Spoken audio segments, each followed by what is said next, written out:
It's the birthday Beanbag Jamboree. Welcome, pals. Top of the evening. What is really good? What's going on? What's going on? What's going on? What's going on? We got the Beanbag Jam. The Beanbag Jamboree. What's going on? What's going on? What up, Samara? Thank you so much. What's up, April? How's it going? What's up? What's up? What's up? What's the good word? What's the good word? What's going on? What's going on? What's up, Facebook? What's up, Casey? How's it going? What's the good word? What up? What up? What's up, Roller Girl? What up, Nick? How you doing? How you doing? What's up? Yo, Burnin' Brit. What's good, fam? What's the good word? Yo, I'm about to get lit on here. Just in case you guys were gearing up. Grab yourself a beverage and strap in, cornmeal, because it's about to get weird. I got a lot of topics. I'm gonna do a lot of yelling. I'm gonna do a headbutt. I'm gonna stab somebody. It's about to get really peculiar. So gear up, saddle up, beanbags, because I'm 34. It's birthday day. I'm about to rip. I'm about to zip and zap. About to headbutt somebody. About to headbutt these words right through your skull piece, pops. Just get ready, cornmeal, because it's about to get very peculiar in here. It's about to get very, very weird. Just gonna give you a heads up. It's gonna get weird. It's gonna get very weird. Yo, it is about to get weird. Thank you for being here. I appreciate it so much. I'm just gonna drop the comment here on the Facebook here, so everybody's on the same page. Thank you so much for being here. Thank you so much for being here. I appreciate it very, very much. Yo, I got a lot to talk about, bean sprouts. I got all the bean bags. I got so many things. There's such a variety of things. There's just a whole variety of things, Bob. Yo, whoa, holy shit. All right, listen. Yo, I got a lot of topics. I'm excited. I'm jacked up. I had 37 coffees at dinner. I'm fucking zipping. I'm sipping. I took pre-workout 14 times today. I was like, 1 for every 2 years of life. I'm going in. Whatever, that's the wrong math, but you get it. My brain's clouded, Bob. My brain is extremely clouded. Thank you so much. Yo, first of all, thanks for being here. Appreciate you, Corn Pops, the Pops of Corn, Pop-Tarts, Pocket Squares. Thanks for being here. I appreciate it. Thanks for all the love. Thanks for saying happy birthday. I appreciate that so much. I must really like this experience if I'm going to be on here on the birthday night just yelling into my phone. I don't know why the Facebook video is looking like a bag of donuts, like a crispy bag of low quality donuts. I'm not too happy about that, but I don't know what to do about it, so sorry. Yo, so I have a lot of topics. First of all, I want to thank everybody for all the comments, all the messages and stuff today. I appreciate that so much. That's number one. Number two, if you shopped on the BobbySauce.com merchandise store today, I appreciate that so much. A ton of orders came in. I really appreciate it. The code, I didn't paste the comment here. Let me drop the comment. Here's the comment. The coupon code is good until 3 o'clock Eastern time tonight. There it is. BobbySauce.com. The coupon code is birthday. 20% off anything in the store until 3 o'clock in the morning Eastern time tonight. Today only. Anyways, back to the zips and zaps and hand pops. So, if you haven't already, which I know most of you have, if you have not watched my episode on the Real AF podcast with Andy Frisella, I highly suggest that you go watch that. A lot of crispy zaps on there, beanbags. A lot of jokes, a lot of good ones, just a lot of crispy zaps. I think I'm just gonna get this. I'm gonna stand up. Let's get serious. We need to stand up. Someone says I look high. I'm not high. I stopped smoking weed 9 months ago. I'm not high. I can assure you of that, Corn Pop. Look, how does it? You can't operate at a Bobby Sauce level being lit, fam. I'm just saying you can't do that. So here's what I wanted to start at. This twisted my beanbag right in a bunch, Pop. It just set the tone. It set the tone for a whole new year. Set the Joe Peppa tone for a new year. So here's a little crispy, emotional, motivational zap I wanted to hit you with. Just wanted to slap you right in the face with a wet salmon real fast here. This is a little tale, a little tall tale. A lot of you folks probably already know about this. You probably heard about this. I just heard about this today. It's no surprise if you understand how the universe works, as it were. If you've done the research about how things work, you've probably heard this story before. But I found this to be very interesting, and I decided I wanted to start off this Beanbag Jamboree with all you folks with this short tale. I watched a video earlier about it was a news story that talked about this young girl did a science project in her science class where she bought two 2 lilies from the same nursery on the same day, put them on the same windowsill, watered them at the same time every day, except one of the plants, her and her classmates would compliment verbally every single day. And the other plant, her and her classmates would bully every single day. And they were doing an experiment to see what happened. 6 days after they started this project, the bullied plant died.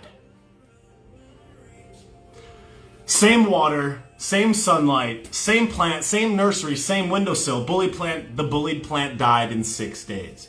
So, this is not about the plant being bullied, bean sprouts. What this is about is, if we could only understand that, let's just presume that this is the case. And I'm going to get into a couple of jokes. So I just want to start off with this because I think it's apropos for the day and all of this.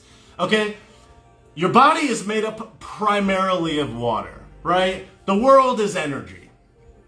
If you've done some research into quantum physics and things like that, you understand that there's also this experiment that was done many years ago about a snowflake. They took about ice. It was some examples, don't quote me on it, but it was basically like this. They put water in a petri dish. They wrote a word on the petri dish on a piece of masking tape. One of them said love, one of them said fear, one said hate, one said terrorism, one said happiness, joy, whatever. At the end, they looked under a microscope at this water, and all the ones that had positive words were all these beautiful, symmetrical, snowflake-looking fractal designs. And the ones that had fear and hate and terrorism and all these things, evil, all of those looked very scary and creepy.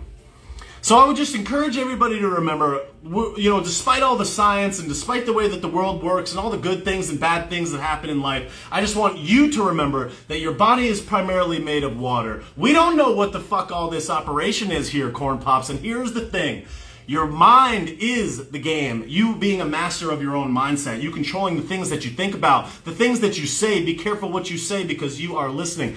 The fact that whatever happens in your brain and comes out of your mouth will dictate how a lot of your life will go. And if you have a positive attitude and if you live inside that attitude, you don't even know what possible good things can come out as a result. And I would just encourage each and every one of you, and I know that many of you already know this, to just remember that a single thought, a single moment as you live throughout the day, whether you're speaking it, living it, enjoying it, or what you are thinking about, is controlling the way that your body moves, controlling the way that your life turns out, and ultimately is determining your future. So if we all understood the power of a single thought, I think we would change the way that we think. So that is my introductory message for you today. It is a very interesting tale, and the story about this plant I thought was quite interessante. So, I thought about this a lot today as I thought about this year, and it's like, 2020 was just a hot bag of crispy garbage over rice with the dumpster juice au jus, and like it's somebody vomited in there. Somebody came in, they kicked it, somebody threw a piece of trash in it, and we're all supposed to eat it so that we survive. Great, dope, grand, wonderful. No yelling on the bus. Everything is trash.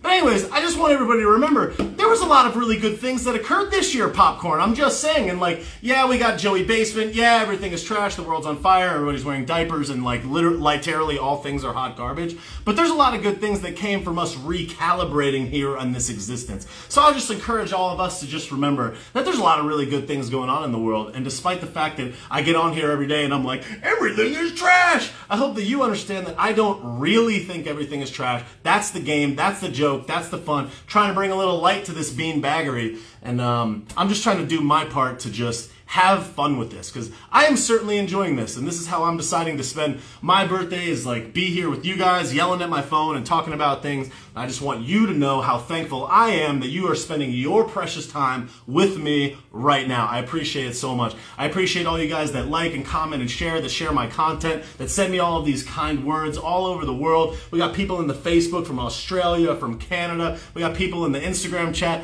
I just want you guys to know how much I appreciate it. I see every single transaction that comes in on BobbySauce.com. I see every single Venmo, every single Cashapp, every single comment. I literally read every single DM, and every single comment on every single video, on every single platform, every single day. So whatever you say, even if I don't have the chance to respond to it, I can assure you that I fucking see it, beanbags, and I really want you to know how much I appreciate you and how much I appreciate this beautiful life and the fact that I have yet another day to live it. I am extremely thankful. Something to remember gratitude and and just joy for being alive is just something that a new year, a new birthday, a new whatever, a new beginning. It always reminds me of that. So, wanted to say thank you guys. I appreciate it from the bottom of my heart. Thank you so much for being here, and thanks for all the love, and thank you guys for just being involved. I'm having a fucking great ass time doing this. I'm certainly enjoying yelling into my phone, and dude, this is just such a good time. So I appreciate that you guys are along here for the ride, and if there's anything that I can do to help you, please just let me know, because I appreciate you guys so much. Now, onto the show, you bag of shit. Listen, yo, there's so when I try to formulate the beanbaggery that I'm gonna blah out of my face on these particular live streams, Pop. I'm like, oh, that'd be funny. Like, I could rip on that for a couple of minutos, and I just like fire myself a quick email. You want to know how many emails I sent myself about this particular live stream, Cornbread? I'll let you know. 1, 2, 3, 4, 5, 6, 7, 8, 9, 10, 11, 12, 13. 14, 15, 16, 17, 18. I sent myself 18 emails, 18 different topics that I'm going to zap on this particular live stream. So if you got something to do in an hour, cancel it, you fucking idiot. Because this is about to be where the shit goes down, just going to say. And before I twist your beanbag into a pretzel, let me just say this. You see this on Instagram, sorry, Facebook, my deepest apologies. I'm just saying for the people on the Instagrizzlers. You see this little thing right here? There's an arrow there. Take that little arrow if you wouldn't mind, beanbag, and do a little send. Fire it off. Fire it off to all the jabrons in your contact list and be like, dog, this guy's fucking, this guy just drank 16 glasses of pre-workout. He's about to lose his shit. He's already sweating. I'm gonna turn the fan on. I'm gonna turn the fan on. That way we don't die here. All right, the fan's on. The fan's coming on. Turning the fan on. Where are we at? Oh, the fan's off. What are we doing? Everybody's leaving. Everybody's gone. Okay. All right, here we go. All right. Thanks. So yeah, hit the button. Send it to people. Tell them this guy's about to lose his shit. Say you want to see a grown adult man have a stroke on camera, because it's about to happen. Okay. Now that I've set the stage, beanbags, I just want to let me just start with the following. Okay, listen, it's about to be March 4th. It's about to be literally March 4th in an hour and a half here on the East Coast of the U.S. day.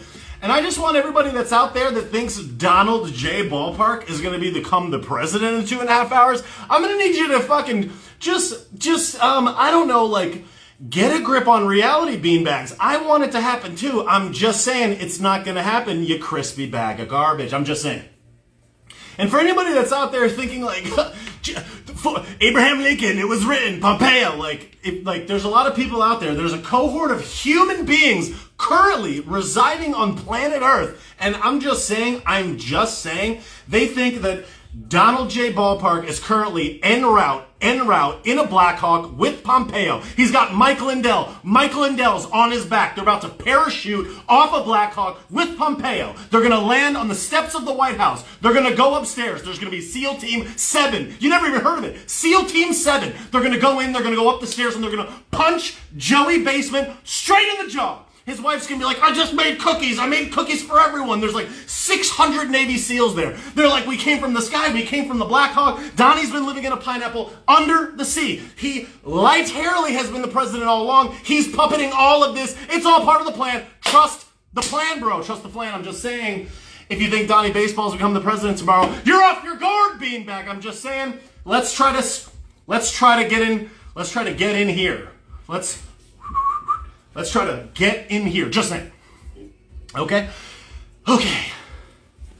And it's all, I'm breathing heavy, getting a little worked up.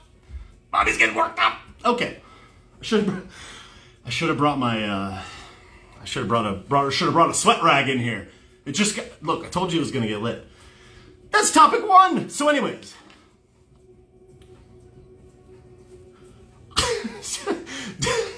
Donnie's been using Starlink. Him and Pompeo, Blackhawk, Biden, Jill's there, Jilly, Dr. Jill. She actually is a doctor. They've been lying all along. Fauci is there. They cuff him. They ring him up. Put him in the paddy wagon. In the front. America. It's owned by another country. Over the fence. Vatican. Over the fence, Vatican. Inside the square, Vatican. It's another country. Pompeo. Pompeo is the new emperor. Pompeo. Just saying. Pompeo. Okay.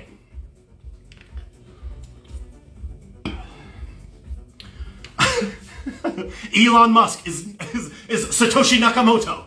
He created Bitcoin to save the planet. The Federal Reserve Bank. It was written. It was in the book. Donnie is a time traveler. His grandfather knew Tesla. Under the sea, time travel. It's in a book, in the library. Page 39. There's a key. Take the key. Go under the bridge. There's a homeless man. He's not homeless. It's Pompeo's son. He's been waiting there for you to come. There's a troll. Contact the troll. On his back, Braille. Read it. Write it down. Take a picture. Flip it upside down. Flip it to black and white. Put it on your computer. Print it out. Copy it. Take it to the library. Cash it in. Bitcoin. 300 Bitcoins. You're going to get 300 Bitcoins. Take the Bitcoins. Buy a Black Hawk. Fly to Pompeo. Black Hawk. Biden. Trump's the president. Just saying. All right. I'll see you guys later.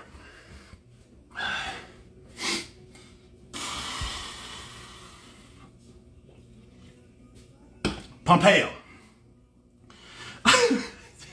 Donnie has a secret stash of 237 Bitcoins. It's worth more than the entire budget of the United States. AOC is a hologram. Just saying. So yeah, so there's a bunch... so we're in the All-Star game, and there's a bunch of LeBron James playing. The LeBron James is starting on the front line of this particular basketball game. Apparently, tip-off is tomorrow. And meanwhile, a country that is $28 trillion in debt has enough money to put a barbed wire fence around the Capitol. We're paying thousands of National Guard troops, oh my God, and Homeland Security troops to sit there for a non-existent thing that's not gonna fucking happen because a bunch of queefs and anti-queefs decided to go on a queef message board and be like, March 4th, bro, it's gonna happen. It's like, no! Just saying, imagine how many Bitcoins we could have purchased with that money. Imagine! For anybody that asks about Bitcoin or whether or not I believe in Bitcoin, Bitcoin sucks. Just saying I don't have any. I'm not about to have any, so do whatever you want. Get mad about it. I'm just saying Bitcoin's a hot bag of rice. Anyhow, Bitcoin's about as real as Donnie Ballpark being the president. Hate on me. Hit me in the DM. Hit me with some slander. Don't care. Could care less. Buy real companies, whatever. Anyhow, so there's a group of people that think that Donnie's going to become the president, number one, which I think is counterproductive to just all of us living a successful life here on planet Earth. It's counterproductive to America. It certainly isn't going to help anybody but do a lot of fucking nothing, beanbags. So if you believe that, yo, come on now. Like, just saying, send them this video, post this one, send it into him in a DM and be like, yo, spend 30 minutes with this psychopath, and hopefully it changed your mind. Because here's the Roberto Sausalito prediction of what's going to occur today. 1, 2, 3. I'm going to say it on a count of 3. 1, 2, 3. Nothing! I'm just saying. That was what I was going to say. 1, 2, 3. Absolutely jack shit. Nothing's going to happen. You're going to watch CNN and Anderson Pooper and fucking Fredo and Don Lemon are all going to be sitting there like, it was the queefs. It's like you look dumb. You're making us look stupid. I'm just saying it's not real. Donnie Ballpark is not the president of the United States. I'm just saying. And he's not gonna be unless it happens 4 years from now. Unpopular opinion, maybe he shouldn't be. Just saying. I'm not saying I don't want him to be. I'm just saying. We got bamboozled, we got goosed, we got crispy goose. That's specious. I'm just saying. We got goosed, corn pop. So just to keep throwing it at the wall and hoping and wishing and praying and adoring a golden statue of Donald Ballpark. I'm just saying it might be a little counterproductive to the cause. Might make us look kind of stupid, beanbags. Just saying. Anyways, I digress. Topic number 2. Okay, great. Topic number 2.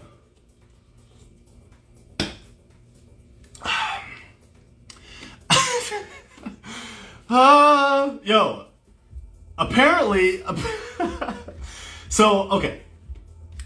Apparently there was some jabron came out and said that no firearms were found at the Capitol letter breach. I repeat that. no firearms were found at the Capitol letter breach. That's kind of interesting. Do you remember the threat to everybody's life? Do you remember all of these threats? My life, AOC, they were banging on my door. No weapons found. Not a single weapon was found. Cool. Does anyone else find it interesting how, I don't know, how they casually looked the other way leading up to the January 6th event? Does anybody else think it's kind of interesting how not only did they ignore all of the knowledge that everybody was going to be there, understaffed it, told people to go home, literally looked the other way, made up a bunch of bullshit, prosecuted all these people, walked people in the front door, bamboozled everybody, made fucking documentaries about it that have already been released, dropped on places like Hulu, and just imprisoned all these people. Everyone got goosed. The whole game got clapped. And now here we are 2 months later, and what happens? There was no weapons there. Oh. So a bunch of jabrons went in there with a guy with a bullhorn who they took 7,000 pictures of, a bunch of people with flags and t-shirts and selfies. Taking selfies, they're like, we out here. And they're just like, my God, they were gonna kill all the... Oh, really? They were gonna just choke you? The only person that had a gun was the dude that shot that girl. Ashley Babbitt. That was the only gun, and it was on the inside, beanbags. But whatever, you can't watch those videos. You're not gonna let those videos be on social, even though we all saw them. Yeah, we all saw them, but who cares? Who cares about us? Who cares about us? Nobody cares about us. Who cares about the truth? Who cares about facts and stuff? They're just going to pay that little Weasley Scrumbleberry dude, that little Jaden X clown sneaker. That dude deserves to be slapped with the wettest, slipperiest salmon I've ever found under the sea, in a river, flying upstream. I hope that dude is walking down the street and somebody just grand slams him with a fat salmon right in the face. That Jaden X bag of rice garbage merchant, antiqueef, full-on queef, grade A queef, was in the I'm documenting that. This guy's on the front lines agitating people, tickling their beanbags, trying to encourage them to get in there. And then what happens? He goes and sells that video to the Clown News Network for $70,000. Yo, people still watch CNN. Are people paying attention? Like, what the hell are we talking about? This is bad, dude. They got him in the baguette cornbread. I'm just saying. It's before the meal. They're serving a baguette, and everyone's like, everyone just, I'm so hungry. Yeah.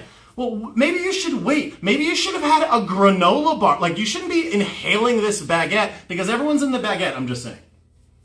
I know that might have been a little bit of a stretch for you to pay attention to. Whatever. Sorry. I digress. I'm old now. I'm 34. I don't even know. Whatever. 34. Type it in. It's in a pineapple, under the sea. Put it in the box. Box number 34. Flip it. 43, 45. Add 2. Pompeo. Donnie's the president. I'm just saying. Whatever. Topic number 7. Or whatever. Where were we even on? Oh, God. Yo. To stay on the vein of everyone being a beanbaggery, everyone being full of crispy bean bagwells, I just want to remind everyone to just before you get your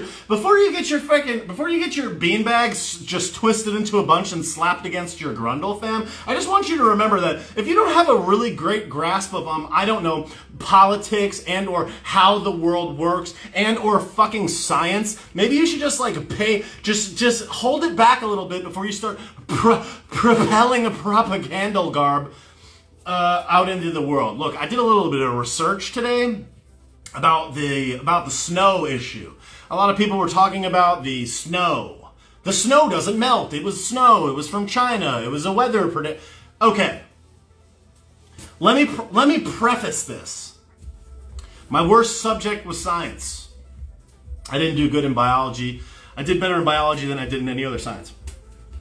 I almost failed chemistry. I started in honors chem. I ended in beanbag chem. The type of chem that it's like periodic table. That's it. That was all I had to know. Whatever. I got a D or whatever. But I'm just saying. Let me just preface that with this. Okay.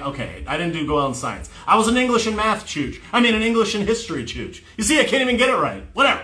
I don't know anything. But anyhow, I think that what we all need to remember is that we all are like grasping, we're all grasping at like the beanbag of life to just find the longest straw. So we can just like kick the can down the proverbial road and just be like that makes sense. Like that aligns with my belief structure. Therefore, it must be true. Okay? I just hope that we all can just maybe remember that as all this stuff continues to play out and all of these jabrones that are selling and pumping and fear-mongering and doing all the same things that are just making us look dumb and not being productive and not helping us and not allowing us to focus on the things that actually matter. These people are no better than the people that are doing this shit to us in the first place. I saw a lot of different stories about this melting snow issue, and like, I just want to weigh in, beanbags, because I did like 17 seconds of research about whether or not fucking snow melts when you put a lighter to it, and I found pretty fucking fast that it actually does melt, but the snow melts and the water stays inside the snowball, you chooch, and the water that stays on the outside evaporates into gas.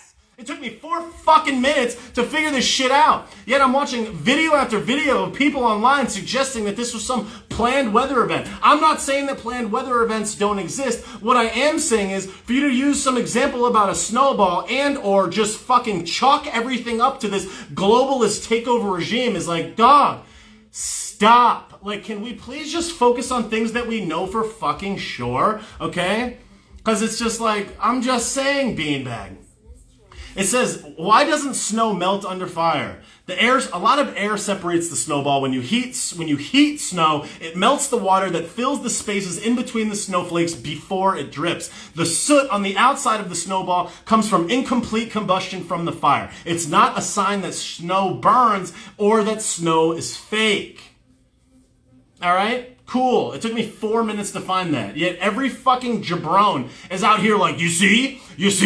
That's how we know Donnie's the president. It's like, dog, no. Like, stop conflating these things together. And I think that the vast majority of people, though well-intentioned, are misinformed. And the fact that these people get thousands upon thousands of viewers and people that subscribe and follow along with their shit, where they just equate every possible unexplainable thing to some greater fucking structure, just doesn't make sense to me, and I think it's counterproductive to the cause, bean sprouts. I'm just saying, okay?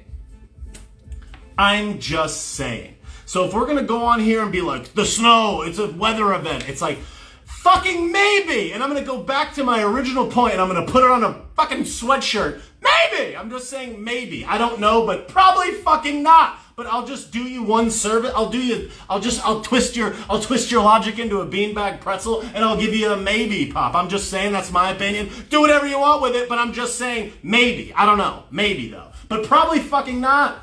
Okay, cool. And it's like, I'm not a scientist, okay? I just was like, does snow melt under fire? Like, I tapped it into the Gaggle, and it was like, no. And I was like, oh, it's sick.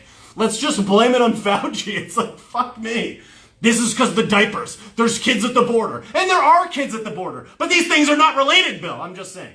All right? They're not related. Okay? Cool. Great. Grand. Wonderful. No yelling on the bus. I'm just saying is if we just equate every single problem to some global fucking tyrant just taking over everything and the world being a hot trash bag, it's going to cloud our vision for things that actually matter. It's like when you say everything is racist, then things that are actually racist don't get play because you just say everything's racist. It's like saying that everything is offensive or saying that everything is sexist or saying that everything is anti-whomever, because then the thing that actually is that thing doesn't get any play.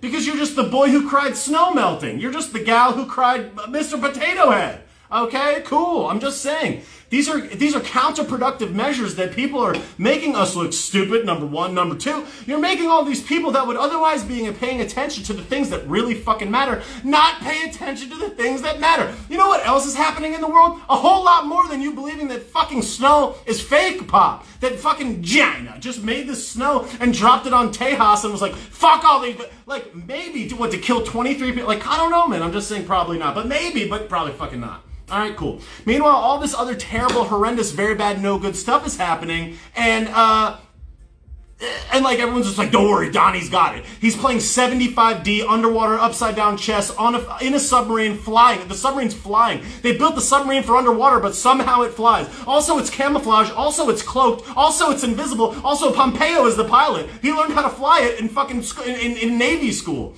But he knew how to fly it in Navy school, but it's an airplane. Pompeo, under the sea. He speaks 17 languages, upside down and backwards. He speaks Pig Latin. Cool.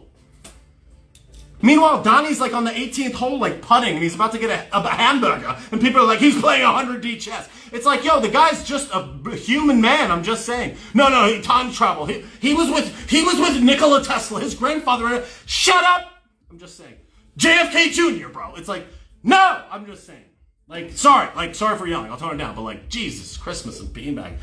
Whatever. Someone's like, I love this coffee rag. I didn't even drink any coffee. I'm just lit up, pop. I'm just ready to start this year with a heart attack. I want to come in, stroke. I'm coming in, stroke. It's like, welcome to a new year. You had a stroke. They're just like, we've never seen this. This is a medical condition, uncommon. It's uncommon with men your age. You're gonna die. And it's like, okay, great. At least I got one more. Pompeo lives in a pineapple under the sea. You got Pompeo under the sea merch. Yeah, I got you, dog.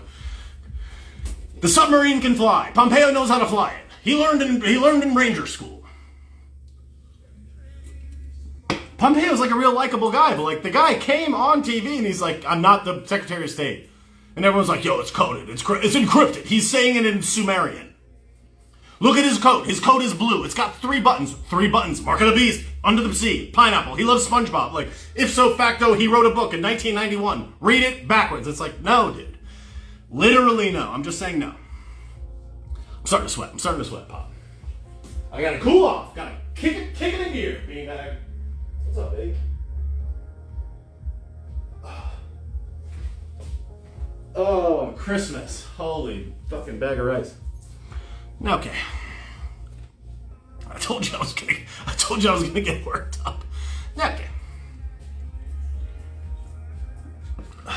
Joanne on Facebook. LMFAO, submarines flying. SpongeBob. I didn't take any pre-workout either. That was like 5 hours ago.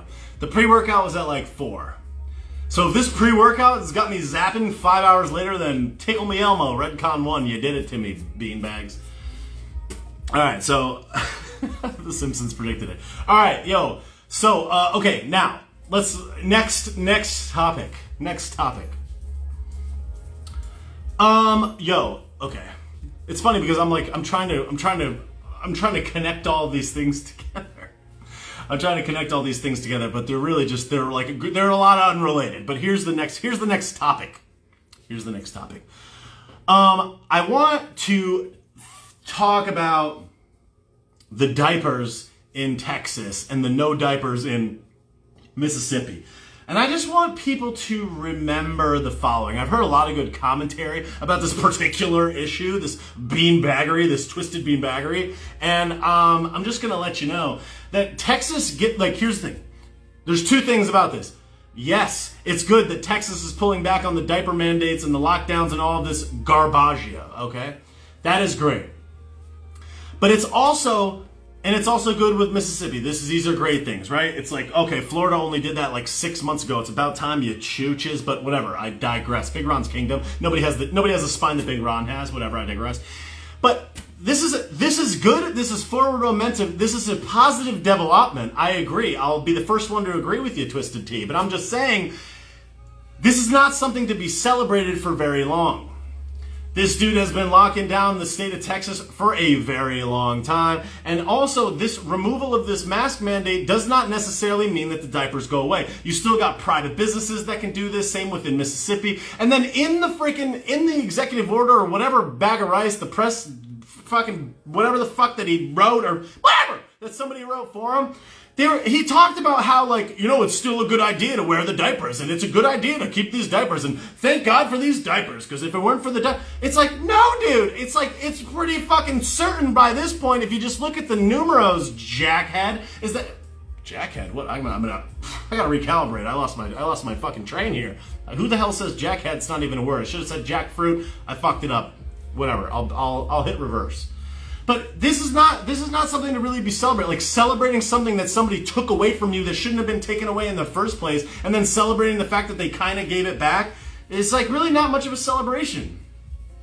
So although I find this to be good, and although I think that this is worth celebrating certainly, and I like the idea of the forward momentum, I think that this was probably largely politically motivated, and I'm sure it's kind of interesting that Greg Abbott just went to Florida and saw everybody celebrating Big Ron to Santa Claus and all of the presents that he dropped down all of the chimneys and all of the freedom, and everybody just loving on this dude. And I'm sure that Greg Abbott was like, yo, this might be good political points for my case here, beanbags. On top of that, he's going to write and suggest that the diapers are somehow good and that these are somehow working. Dog, look at the numbers. People have been wearing diapers. We've had like a 90% some odd adoption rate on these diapers for fucking 12 months. All the cases went up. All the deaths went up. Every single fucking thing happened despite these diapers. This is fucking complete bullshit. I would wager that these things probably did fucking nothing.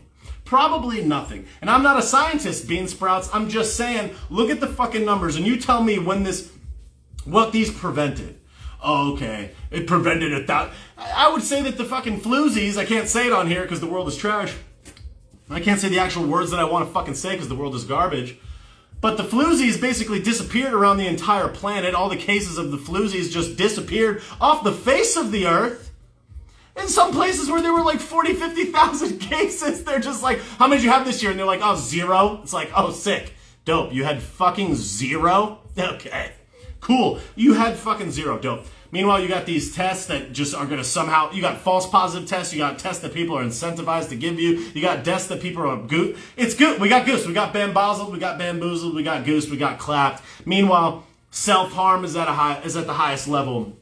You got self-harm, suicide, depression, domestic abuse, spousal abuse, marriages breaking up, divorce rate, alcoholism, drugs, relapses, suicides, all off the chart. Children calling into suicide helplines and depression hotlines. All this stuff, extremely, extremely destructive. Hundreds of thousands, if not millions of businesses destroyed, livelihoods destroyed. All of this stuff absolutely destroyed in real time, and we're going to celebrate that Greg Abbott took away the state diaper mandate. All that's going to happen is that the counties are going to do it. The woke counties, the woke cities, and all those other woke areas are going to continue to enforce this shit. And all the people that are woke, like in Houston, San Antonio, they're all going to enforce it just the same. All he did was take away the state mandate. And in the exact same document where he suggested that the state mandate goes away, he also says that you should keep wearing the diapers and that it's only safe if you wear the diapers. It's like, fuck off.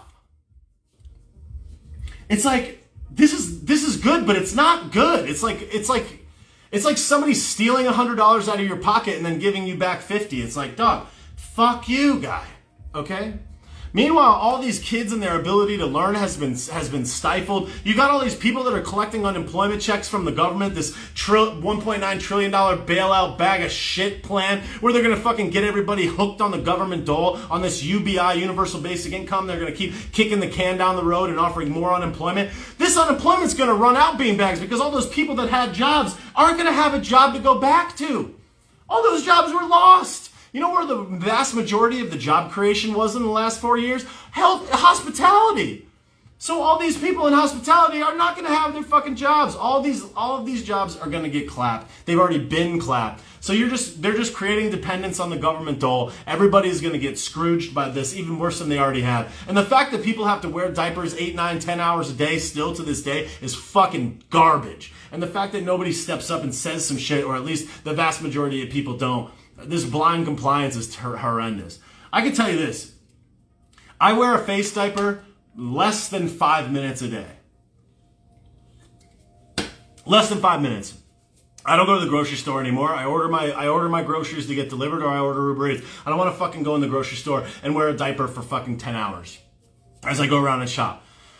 The only place that I wear it is at my barber shop. I wear it at the barber shop because I like my barber. My barber's the man. I gotta wear the diaper to get my haircut by this dude. I get my haircut by this dude. Okay, that's where I wear the diaper. Where else do I wear it? On a plane, and that's it. I don't go in any stores that make me wear the diaper. I try the best that I can to not be wearing it. I wear it literally from 15 steps in front of the desk at the gym to when I swipe in at the gym, and then I immediately take it off as soon as I swipe in. I wear it for 15 feet. I am wearing a face diaper for fucking 2 minutes maybe in a day, okay? And then every week or every 2 weeks I wear it for 20 minutes at the barber. it doesn't really bother me all that much, right? I don't have any reason to be railing about this, but as I walk around and I see people that literally have to wear these things for 8, 9, 10 hours a fucking day, dude, this is horrible. And not only that, how could you not just shed a tear? How could you not like drop a droplet from your sad beanbag seeing these fucking children wearing this shit? These kids are in school all day for 8 hours in these dehumanized indoctrination camps, sitting away from each other at lunch. You can't talk, or you have to eat outside. This is fucking bullshit. This is bullshit. It's like, how long are we going to keep letting this shit go on?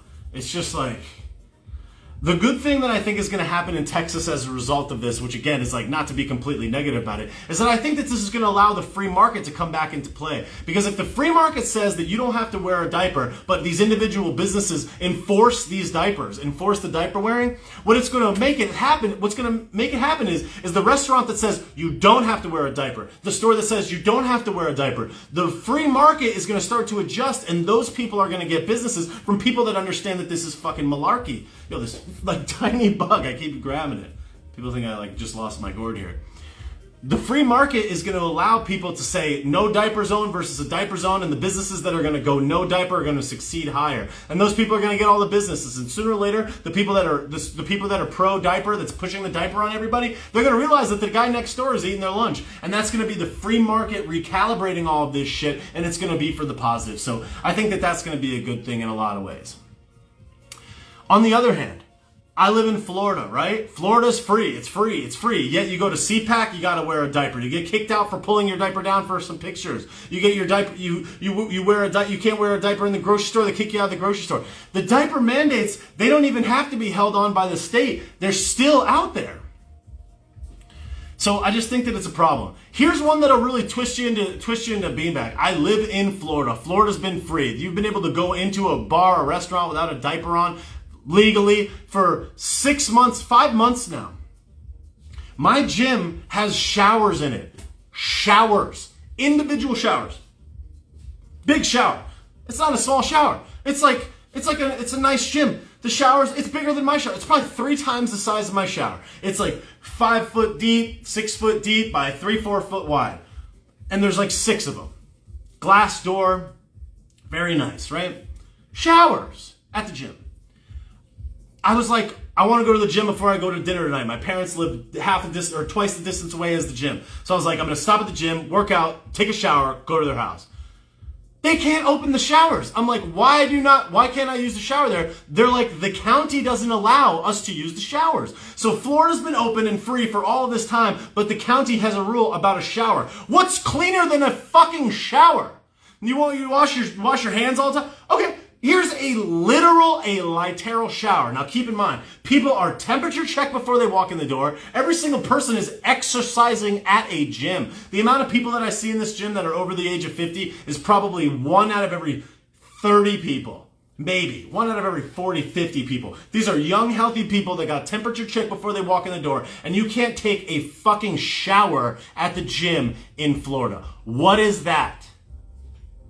It's just, all this shit is such fucking garbage. This is going to go on forever. They're never going to let this shit stop.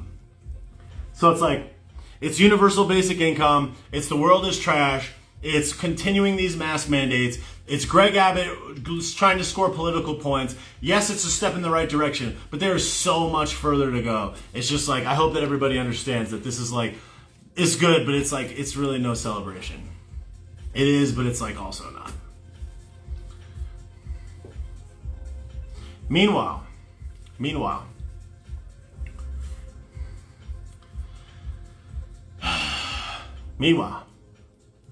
no stimmy checks.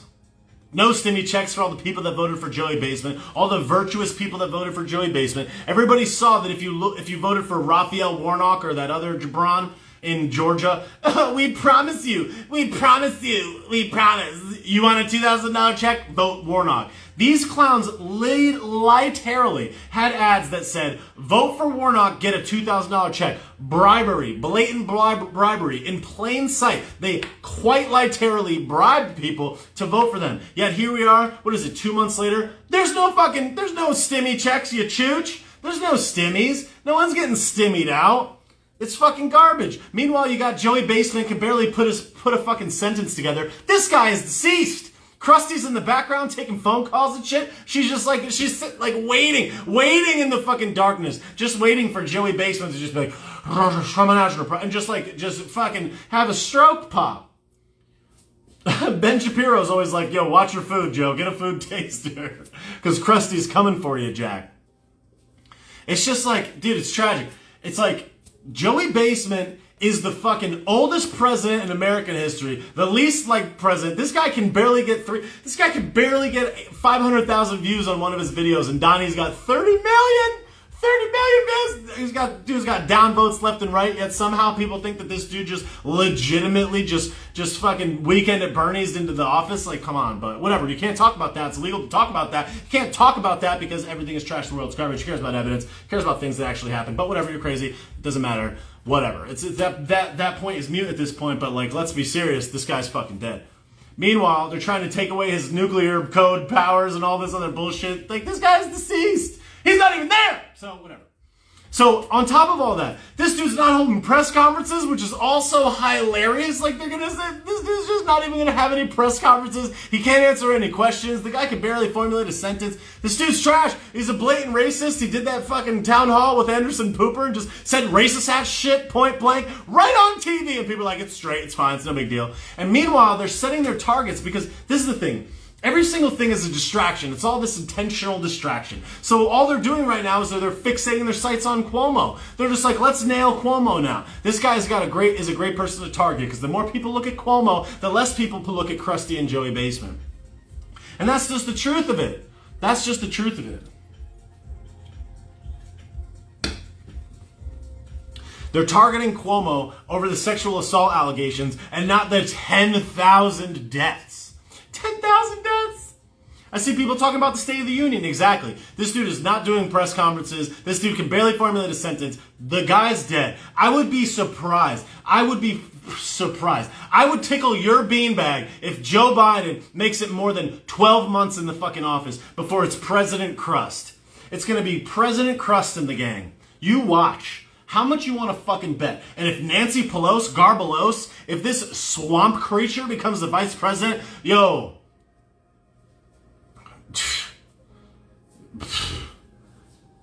have mercy. Because that's going to be a sad day in American history when we have a swamp creature and Krusty running the show. Holy guacamole.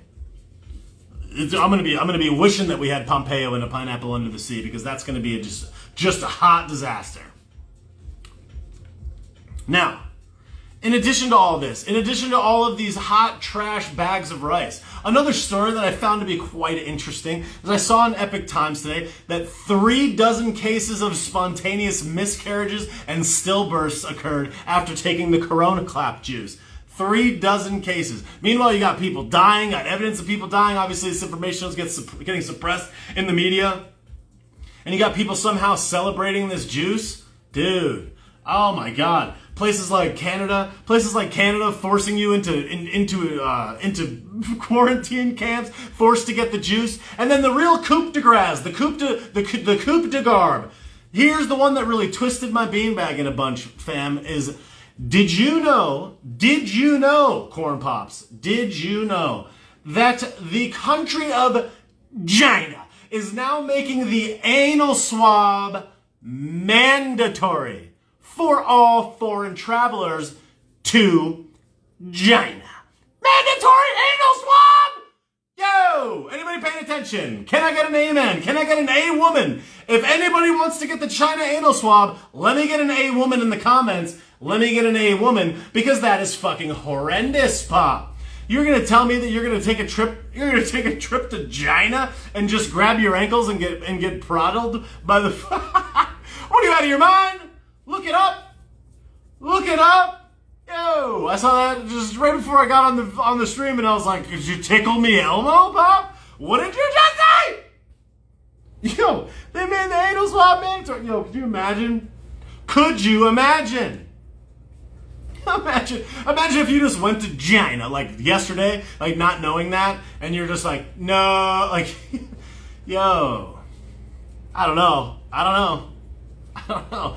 Just saying, let me get an A woman. That is horrifying. Just saying, that's extremely horrifying.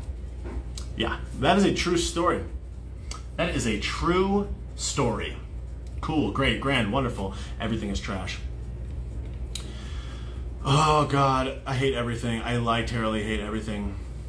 In other Corona Clap news, and other Corona Clap related factoids in which you should be super fucking thrilled, I read another article today that said 108 illegal immigrants were released by Border Patrol in Tejas that tested positive for the Corona Clap. 108! 108! Cool. Dope. Cool. So they just literally caught a bunch of illegal immigrants at the border and released them into our country. 108 positive for the Corona Clap. Yo, this is not about our protection. It's not about our health. The world is garbage. These people are clowns. And quite frankly, I think they are, I don't know, maybe evil, Jack. I'm just saying these people are psycho. It's like, every single thing that these people do is just so savage that I'm like, it's like beyond the point where I could dismiss the fact that this is not intentional. These people are sick in the fucking head. You got people out here, you got children wearing diapers, and you got children that can't go to school, and they're just gonna let 108 illegal immigrants in through Border Patrol. Dope. Good job. Awesome job, guys. And then the other thing that really just put me in a box and kicked me off a bridge was I did a story yesterday. I did a story yesterday in my daily dumpster briefing, as it were. You know what it is. You know how it goes. About in Canada, in the Peel region, orange peel, fucking whatever. The orange peel region of Canada, where they said that if they send a child home from daycare, a kid as young as 4 to 10 years old, if they send them home early from daycare, that they are supposed to be quarantined in a room alone, away from their siblings and their parents, and must eat alone for 2 weeks. Could you imagine being 4 years old and your parents locking you in a fucking prison, locking you in a room and imprisoning you for 14 days?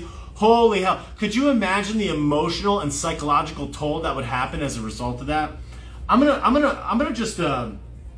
just put my pinky finger into your noose for a second and share a little short story with you, beanbags.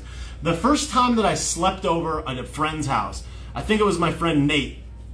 I must have been in elementary school, I don't even know.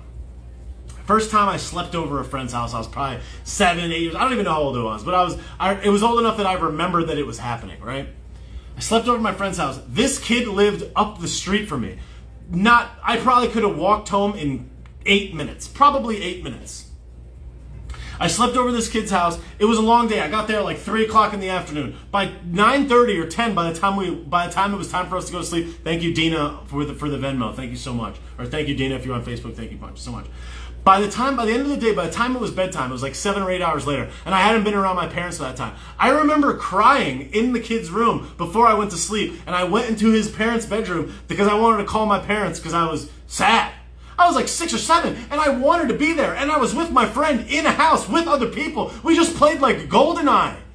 We just played like a game of checkers. We played with a dinosaur. I had like a fuzzy sleeping bag pop, 2 pillows. It was a toasty evening with my friend.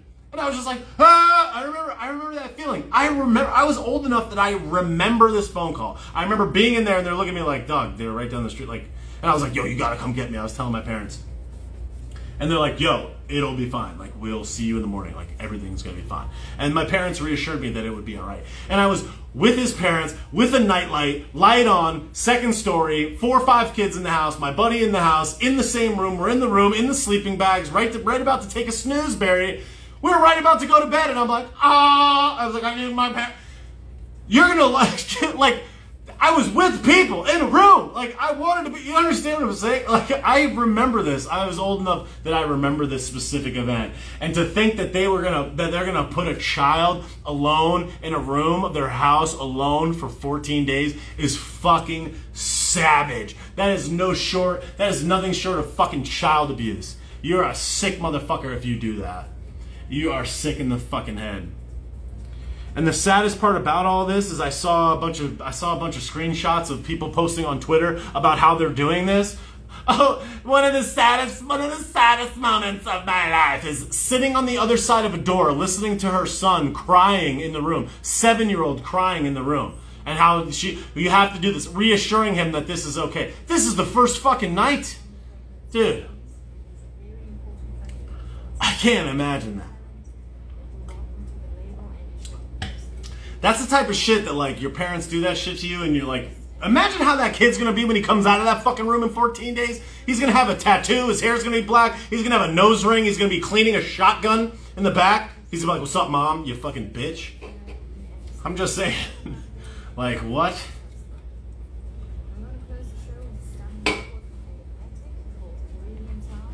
I'm just saying that's fucking sick. You are a savage if you're doing some shit like that. I'm just saying. That's extremely concerning. And the fact that a parent would be fucking stupid enough to do that when we know that kids have such a minuscule fucking percent chance of having any issue as a fucking result of this is asinine. Absolutely insane. And it's just like, and then not only that, first of all, you're going to go and fucking do it, but then you're going to post about the kid crying online. You're going to just let people know and just, oh my God. You are sad, dude. That is so tragic. And I just think that is absolutely a tragedy. A tragedy to children. A tragedy that these savages would actually put this shit up and post this on the internet and say and suggest that health experts suggest that this is the right move. Thank you, Jigs. Appreciate that, bro. Thank you so much. So it's just like, it's fucked. And like, it's no surprise to me. And that's the thing is like, we think that we're going to get over these diapers soon when you got parents with children, people that procreated and have 5, 6, 7, 8-year-old kids that are sitting there with one kid while the other kid's in the room and they're listening to the kid crying on the other side of the door. Yo, you suck. I'm just saying you suck. You are the worst person. Fuck off. And what's even worse is the scientists that put this shit out, because they knew that shit was going to happen. This was in the Peel region of Canada. Tragic. Absolutely tragic. A fucking disaster salad. Now, the other thing that I find is exceptionally stupid about this story, is so fucking dumb, is that not only that, this is when a kid gets dismissed from class because another kid in the class supposedly tested positive for the corona cloud. Not even that kid actually being sick. And you're going to fucking isolate this kid for 14 days and you don't even know? Fuck off. Absolute garbage. Absolute garbage. Now, on to the next topic, because everything is garbage. The next thing I want to talk about is the George Floyd trial. The George Floyd trial is coming up in Minneapolis, and obviously everybody is getting prepared for this polarizing event, and everything is going to be garbage, and the shit's going to be trash, and the world is garbage, right? And everybody is so concerned about this George Floyd because all of the big blue jabrones and all of the mainstream media puppeted this story, got everybody pissed off, got everybody worked up about this particular story when probably 98% of people don't know the truth about what actually happened. You know what percentage of people that got mad about that trial saw the full video of the arrest? You know how many people looked into the details of the arrest that understand what it was? How many of those people looked and saw the fact that this dude had an autopsy done and they said that he had more fentanyl in him that could have fucking killed a horse? The guy was fucking passing an illegal bill and he was high on fucking fentanyl, high on drugs, was asking to be outside the car, tried to get out of the car, was resisting arrest, was being treated quite, to be honest, pretty fairly by these police officers up until the very end. And like, I'm not dismissing what Chauvin did or that hold, but I'm just saying this dude did not intend to murder this guy. This is not murder. So I'm just saying is that the vast majority of people, first of all, didn't see the second video, didn't see that George Floyd actually OD'd, didn't look at the autopsy, didn't take the time to watch the video. Yet they're planning for this huge uproar when Derek Chauvin gets off on this charge, because that's what's going to happen. He's going to get off. I'm pretty sure that they came at him for second-degree murder. And I'm not a legal chooch, Bean Sprouts, but I'm just saying, I've listened to a couple of things here, Jack, and I'm pretty sure that they're not going to be able to convict this guy on second-degree murder. Like, this dude went there with the intent of murdering this dude. This dude's going to get off. They should have come at him for a lesser charge. They should have come at him for a lesser charge, a charge that they could have actually convicted. But instead, they're going to come at him for this much more significant, much more serious charge, and he's going to pass it. Because all available evidence suggests that George Floyd died of a fentanyl overdose, not of asphyxiation. They will not be able to prove that he intended to murder this dude, and it is not going to go the way that everybody goes. And you better believe that the mainstream media and all of these absolute assholes, including Joey Garbanette, Marionette Weekend at Bernie's, I'm fucking dead, where am I right now, Biden, is not going to be, he's going to come out and be like, George Floyd's daughter told me my daddy changed the world. How many times are you going to say that, Joe? First of all, we don't even know if that fucking happened. And even if it did happen, think about how many other people that you could be fucking talking about that have done real great things for America. I'm just saying, I'm not trying to desensitize you. And if you're out there thinking that this has anything to do with this person's race, you're a fucking racist. This is just a person and I'm a person. Fuck off. People that think in terms of race are racist. People that don't think in terms of race are just people. Good American people that just think about the facts of the fucking case, what actually occurred, and they talk about the problem at hand. That's what I'm doing. And if you think that I can't talk about this because I'm fucking white, you're a fucking racist. So fuck you. That's the problem. That's the problem. Do you understand how difficult? Do you understand how difficult it is and how difficult it was for me to come out and be on the fucking camera with my fucking face on here? I've carried these eyebrows into this. Knowing that fucking people were going to be like, this dude's racist, xenophobic, sexist, oh, he's a Trumper, he's an anti-juicer, or whatever other bullshit you want to let. You know how difficult that is? And that's why people don't come out and say shit. Because it's so difficult. It's like, nobody wants to come out in front and start taking shotgun shots to the fucking back, have their job get canceled on them, lose friends, lose family members, have people think that you're a fucking racist. You know how fucking shitty that is? People are just like, you're a racist. It's like, you even know me, you fucking asshat? Fuck you. You don't know anything about me, you fucking chooch. I would wager that you don't know shit. And if you think I'm a racist because I'm white, you're a fucking racist. I can't talk about this shit. That's how we got in this mess, you jabron. This is the problem. Nobody wants to say this shit because you get canceled, you get clapped, you get fired, you get ostracized, you get removed from the social circles, you get removed from the social square. This guy's crazy, he's lost his mind. He must be blah, blah, blah, blah, blah. It's so difficult. It's so lonesome out here. It's so lonesome out here just stepping out into the light and knowing that there's a target on your head. Oh, I'm white, can't talk about that. Fuck off. I just got sick of sitting around and letting it happen to me. I got sick of sitting around and complaining about it. I was like, this is annoying. I'm going to sit on here and I'm going to complain to people about how this is bullshit, have it fall on deaf ears. I'm not doing shit. I'm just as bad as them. I'm sitting here quietly, silently being like, Donnie, it's good, Donnie. Oh, this is bullshit. George Floyd, this is all malarkey. Meanwhile, what am I doing to do anything against it? What am I doing to give back to the cause? What the fuck am I doing? Nothing. Jack shit. That's why I'm out here. That's why I'm doing this. That's why I'm voicing like this. Because this shit is difficult. This is difficult. And if I don't do it, then who's going to do it? And I know that a lot of people are, and bless them. But more of you guys need to do it. I hate to break it to you, beanbags. I'm not trying to kick you in the balzania. I'm just saying we need to speak up about this shit. We got to stop being afraid of people. We got to stop being afraid of being canceled. And I understand people got jobs. You got to take care of it, blah, blah, blah, blah. I get all of that. But like, before long, we're not going to have anything. We're not going to have a fucking country. If everybody just keeps being like, yep, hell yeah. Like, it's like, dude, we need to be stepping out in front and taking this shit. We got to step up. We got to be men about this. We got to be adults about this. And like, I'm just saying. When my account first got popular and people started messaging me and shit, I was for sure that somebody was going to try to fucking smear me or cancel me or send me all this negative shit, threaten me, send me mean DMs and shit. And I got my share of mean DMs. But if I could just let you know, just as little tidbit, the amount of overwhelming outpouring support that I have felt in the last 6 months since my video first got any traction, I would have never, ever expected. Never. I would have never anticipated the level of support that I'm getting by stepping out and doing this shit.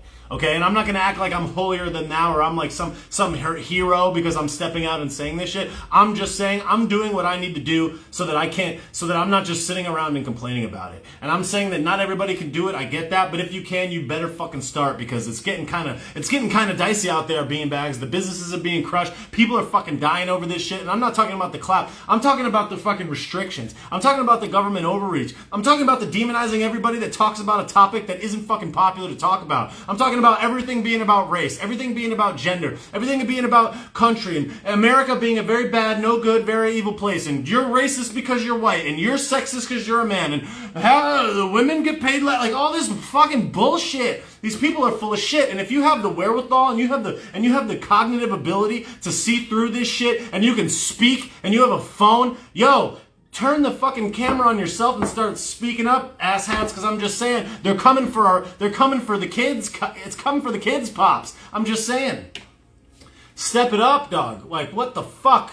Like, our forefathers, our grandfathers, our ancestors fucking went to the beach in Normandy and they stepped the fucking gate of the boat, opened up, and they took a fucking gunshot to the face and just clapped like that so that we could live. And here we are with all these tools and all these instruments and all this freedom and all of this positivity and everything out here, and we're gonna be like, I don't wanna lose my job. Dog, like, I'm just saying, I don't wanna, like, my friends aren't gonna like me. It's like, fucking fuck. What kind of friend is that? What kind of friend would stop being your friend because they disagree with your political views, because they disagree with your ideology, because they disagree with how you decide to see a problem, address it, and do what you think is right? How are you gonna say that that's a friend? That's no friend. That is not a friend. If you're gonna lose a friendship with a person because of this reason, peace.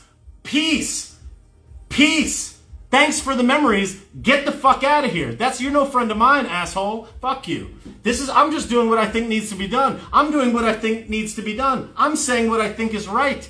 If you're not saying what you think is right and you're just going to cancel me and remove our friendship, deuces, good riddance. Thanks for it. I appreciate it. We had a good time. We had a nice time. Here's a crunch bar. Take a hike. Kick sand. Pound sand, jabroni. Kick rocks.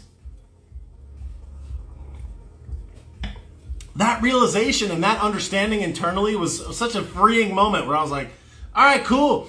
It's better to get rid of him now. Get the fuck out of here. You're going to fucking not be my friend because you don't see the world the same as me? Cool. I guess we can't learn from each other. Let's go sit in an echo chamber and cry about it. Fuck off.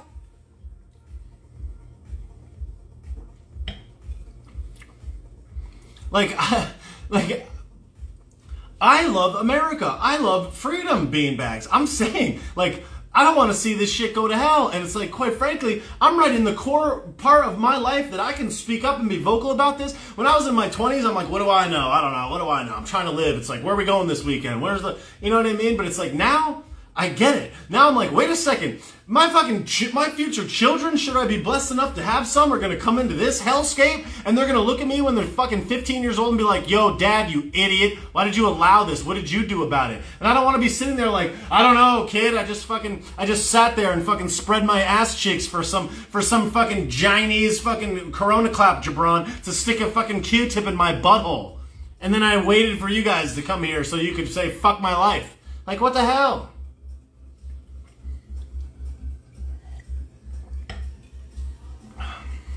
Never in a million years would I have anticipated that by stepping out in front of this, by doing the thing that I was passionate about, by doing the thing that I knew to be right, that I felt like I needed to do, that I would have gotten such an overwhelming amount of support. There's 37,000 people that are following this account on Instagram. 14,000 people that are following this account on Facebook, 1,440 people that are following on YouTube, 879 people that are following on the Facebook group at We Take Naps.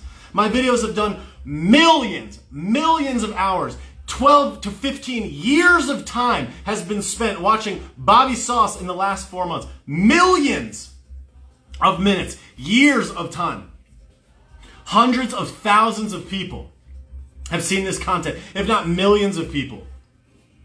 And they're all following along. There's been almost 800 orders on the Bobby Sauce store of people just want to support.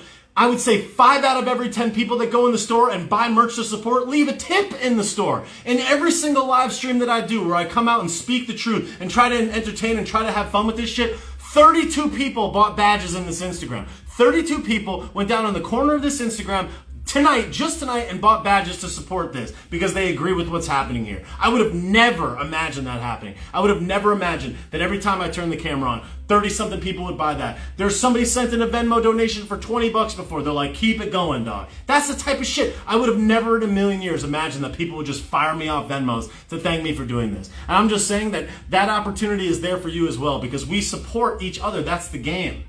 You see all these people that have hearts on their tag on Instagram right here? All of these people that donated, that have the 3 hearts, those people put in $5. They put in $5 just to thank, just to show support, just to support the cause. That's amazing. All those people that you see with those 3 stars, I appreciate that. And I can guarantee you the people that have been buying those stars, they buy it almost every single time they're in there. I see the same names buying those badges in every single live stream. That's real shit. That's real support. That's people understanding the significance of all this stuff. Because those little things, those little dollars allow me to spend more time doing this. Allow for this message to be more pervasive. Allow for it to go further and farther and wider. Every repost, every share, every badge, every person with 3 badges, 2 badges, 1 badge, a Venmo, a Cashapp, every single day I comes in, and I would have never in my life anticipated that to happen.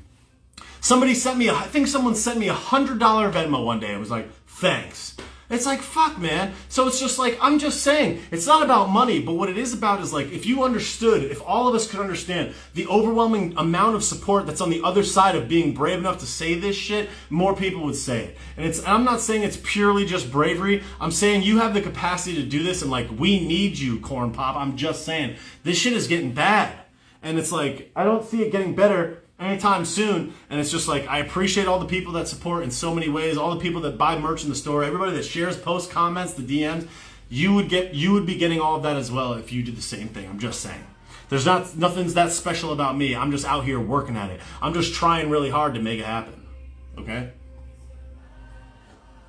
And some people are like, you're trying to get money, It's like, yeah, okay, I'm making fucking $5. I post a video on Facebook, I make it $6. It's like, it's not about that. Okay? Obviously, you gotta support yourself financially in order for something to continue. In order for you to continue investing time, money, and real effort into growing it, you have to make return. You have to be able to do that. That's capitalism. That's what happens. So it's just like, dude, these little ingredients, this is all part of the game. And you supporting businesses that you like, you going to businesses that don't make you wear diapers. When you get in an Uber, look, maybe an unpopular opinion, I got in an Uber the other day, I was like, yo, just a heads up, like we were doing a 40-minute ride to Miami. I'm like, yo, if you want to do no diaper, I'm good with it. Guy's like, the guy ripped the fucking diaper off. It was like he ripped it, lit it on fire, threw it out the window, like kicked me in the face, like gave me a stone cold stunner, high-fived me, like gave me a $5 bill. I was like, yo, my man. You can see this guy was like, fuck. I was like, yeah, dude, no diaper, whatever. Like, if we dying after this ride, we dying, dog. Let's go. Miami and then death, okay? Whatever. It's like, I've been paying attention to this, you beanbag. You want to call me a super spreader? Call me whatever the fuck you want. I'm just saying. Me and this guy are probably fucking fine. Just saying. Whatever.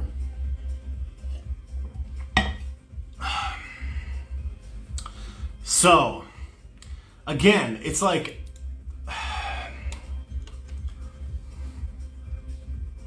we all have the capacity to make an incremental change. We all have a capacity to give back. If you can't give back because some reason or another, support other creators. Buy other people's merch. I'm not just saying buy my merch. I'm not just saying buy badges for me. I'm saying follow channels that talk about these things that interest you. Buy their merch. Send them badges. Buy super chats on YouTube. Support their account. If you can't do that, like it and share it. Comment, like it, and share it. Subscribe on YouTube. Share the account. Tell your friends about it. But like, do something. And I know that all of you guys do something. I know that all of you are. And the fact that you're here spending this time right now shows that A, you get it. B, you're willing to invest your precious time, which is the most important thing. And C, a lot of you people are stepping up. It's like, you're doing the right thing. It's just like, okay, the thing that I've learned about in like life and in business is just like, you gotta just keep pressing all the time and forever, right? So it's just like, cool, the diapers are off in Texas. Keep pressing. Cool, we made another piece of progress. Keep pressing, keep pushing, keep talking about this. Because it's just like, this George Floyd shit is going to be polarizing. And as we're needlessly squandering tax dollars to set up barbed wire fucking fences around the courthouse where the George Floyd trial is going to happen, we know what's going to happen. People are going to use that event to justify burning, breaking into, and destroying businesses around Minneapolis and in other places in the country. They're going to exploit that, and they're going to be endorsed and encouraged to do that by these fucking assholes in the mainstream media that thrive off of all of our outrage and anger. And they are going to use that time, they're going to use this as another polarizing moment to generate more ad dollars. That's what CNN is going to do. That's what MSNBC is going to do. That's what CNBC is going to do. They can't fucking wait for this trial. They're going to have fucking drones, helicopters, poopers going to be on the ground, Don Lemon. They're going to be doing somersaults. They're going to fucking love it. They're going to have a wait till the George Floyd trial result comes out, watch parties on CNN. Anderson Cooper's going to be like, yeah. Like, they're going to love that shit. They love it.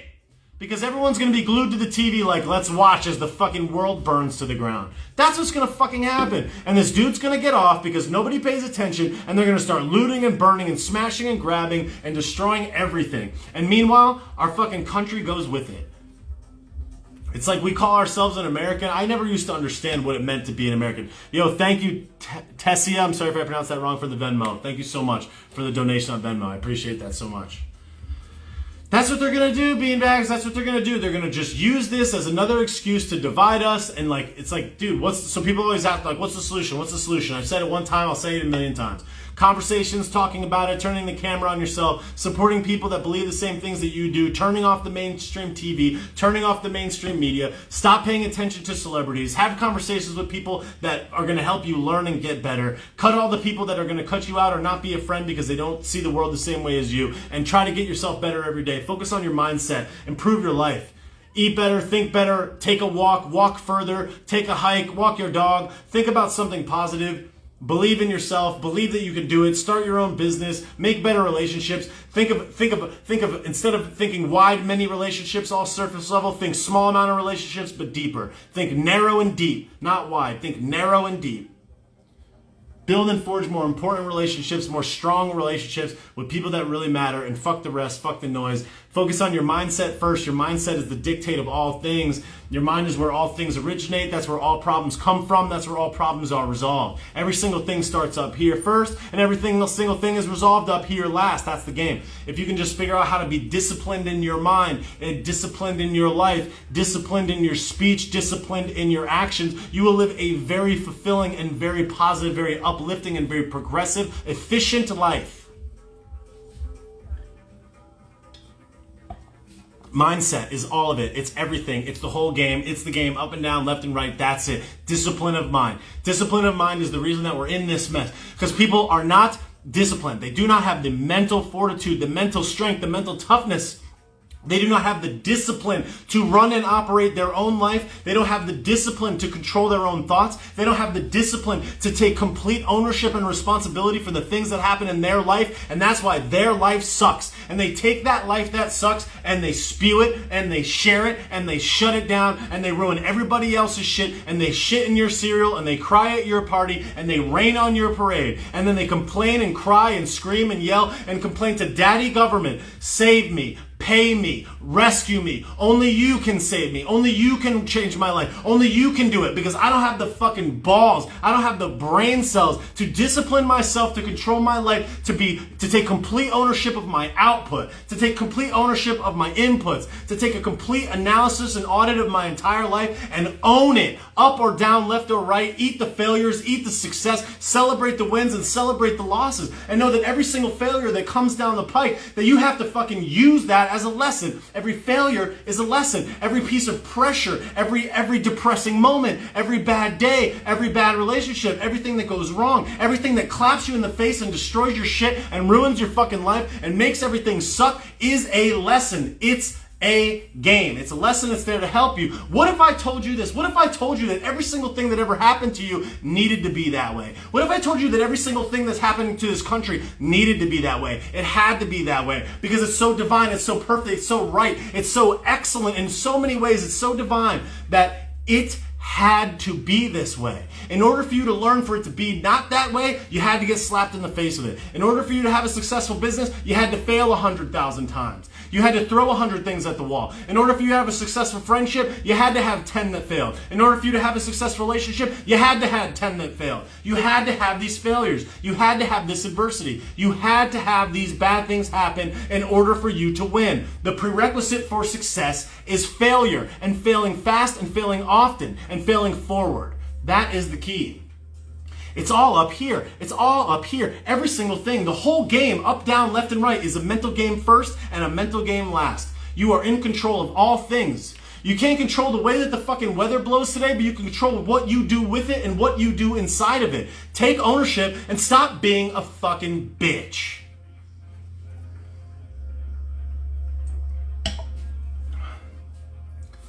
Step out front. Don't be afraid. Control your mind.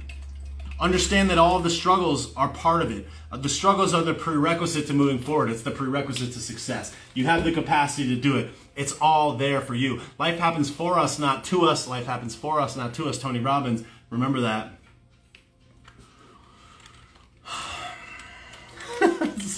Yo, I'm starting 34. I'm starting 34 on a rip, beanbags. That's what I wanted to do tonight. That's how I wanted to spend this night with you guys, just yelling and streaming and ripping and zipping and zapping and talking about the problems of the world and understanding and helping you understand that the problems are inside. And if you solve those problems first, all of the rest will reflect it. A woman, my friends, a woman. A woman. Thanks, Biggie.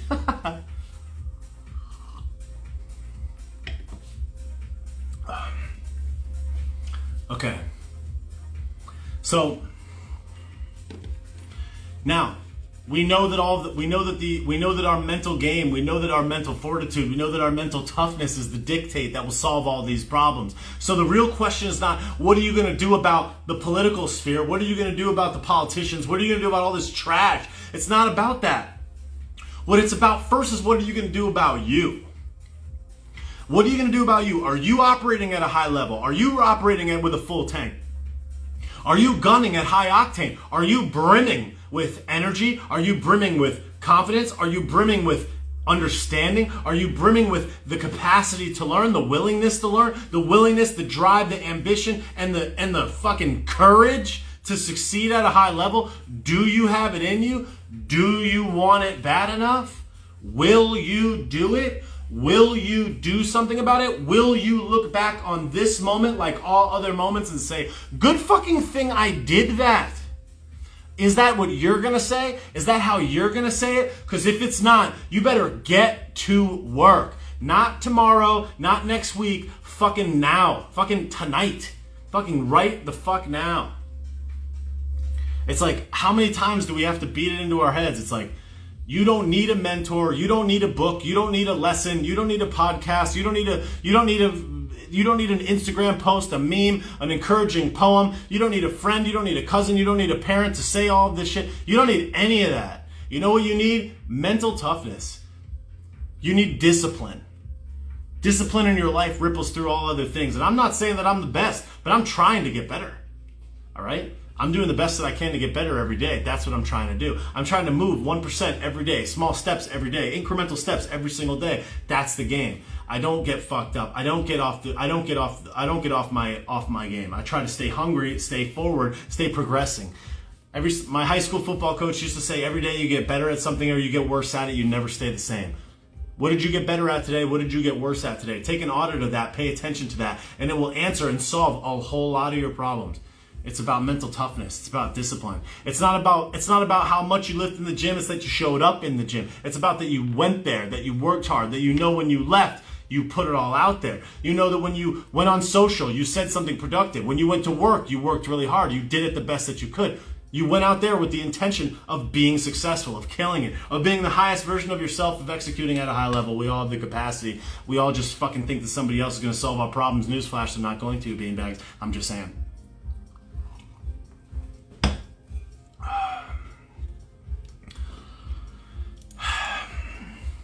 Now, part of the self-discipline is understanding some of the core components of life, which I think are the ingredients that all things need to follow along, which is first, your mind, your mental game is the number one priority of all things, right? You keep your mind sharp. You keep your body sharp. You stay operating at a high level.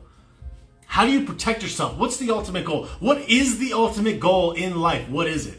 For me, and what I would assume it would be for you, and what I would hope that you would believe that it is freedom. Okay. Freedom. What do I need to be free? What do I need to be the highest version of myself? What do I need to operate high octane? What do I need to operate at the absolute highest level? What you need is fucking cash flow. You need a financial position that's going to take care of you, that's going to protect you. You need protection. You need protection of your health. You need protection of your mind. You need protection of your bank account. You need protection of your house.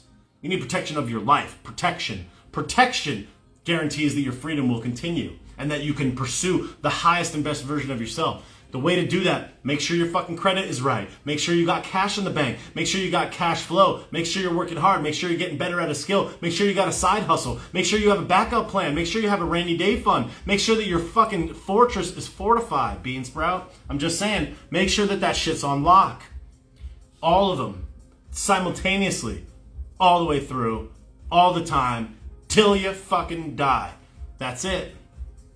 I remember like 6 or 7 years ago, I had this realization where I bought a gym membership and I was like, oh, it's like, I wonder how many times, like, how long am I going to keep this? And I was just like, wait a second. Simple question. Does a person need to exercise for the remainder of their life in order to stay healthy? Yes or no? The answer is yes. Okay. Question answered. You know how long you should have a gym membership? For the rest of your life. You know how many times you should go to the gym? For the rest of your life. You know how much you should exercise? Every day for the rest of your life. Okay.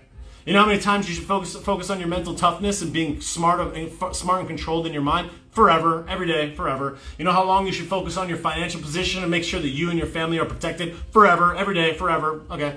You know how many times you should pay attention to your credit score? Forever.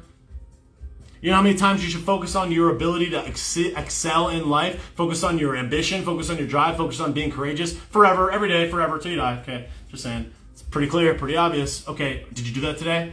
Just asking, just wondering, just curious. I'm just saying.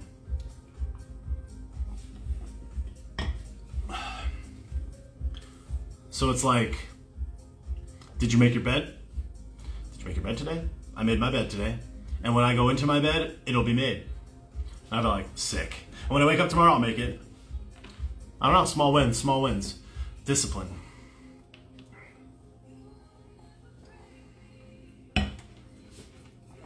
iHeartMoto says on Instagram, can you do this motivational shit once a week? I need you. No, you don't need me. Thank you for that. I appreciate that. That's awesome. Thank you. But you don't need me. That's what I'm saying. You don't. You don't. All you need is you. All you need is this. That's what I'm saying. You don't need anything. You don't need anything but yourself.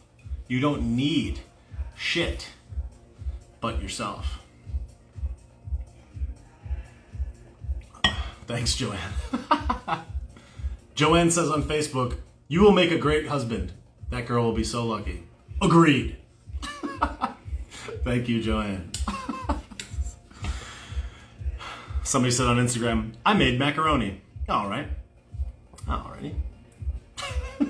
little polar opposites between the book and the gram. NBD. It's all good. Miles says he needs some water. Yeah, dude, I'm zipping, I'm zapping, I'm ripping. All right, so, all right. Anyhow. Okay. Now, so it's like, we know what's going to happen with this. We know what's going to happen with this George Floyd trial. We know that this garbage is going to happen. We know that this is going to happen. If we could only be smart enough, if we could only be strong enough, when all of our lefty jabron friends go online and talk about this George Floyd trial and how this was such an injustice, everything is sad, everything is garbage, everything is trash. If we would only have the fucking courage to be like, no, dude, no, you know, just you're gonna see these things come across in the next couple weeks. Like, don't be afraid to reach out to those people and have conversations with them. Hand to hand, one at a time. Share with them about the discipline. Because I would bet that people that think that these problems are outside of their own control, the people that complain the most, these people often have the lowest self-discipline. These people often have the least fortified financial position, the least fortified castle, the least fortified mental processes. That's why they fucking complain all the time. That's why they're always a victim. Woe is me. It's my this. It's my that. Label. Put people into a group. Marginalize. Compartmentalize. That's a woman. That's a man. It's not equal. It's not fair. Equity. Joey Basement. They're not even aware of what's going on. Do the best that you can to share this in real time as this shit goes down. I'm just saying.